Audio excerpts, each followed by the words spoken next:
arkadaşlar. Ben Cleverer, daha doğrusu Cleaver, e, Wolfteam Pro Lag hilesinin yapımcısı.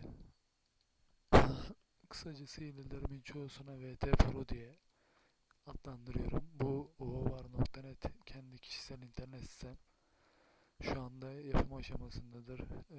İlerleyen zamanlarda aktif ve hilelerim de aktif olacak inşallah. Projelerimin çoğusu olmak üzere yani.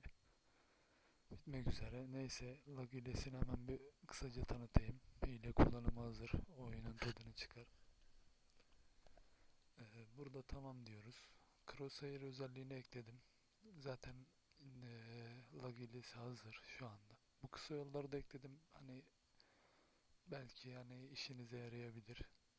Bilgi edinmek için falan işte böyle. İlerleyen zamanlarda duvar hilesini de ekleyeceğim. Ondan sonra paylaşacağım bu hileyi.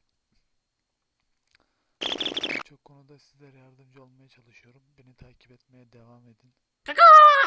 Coder Cleaver.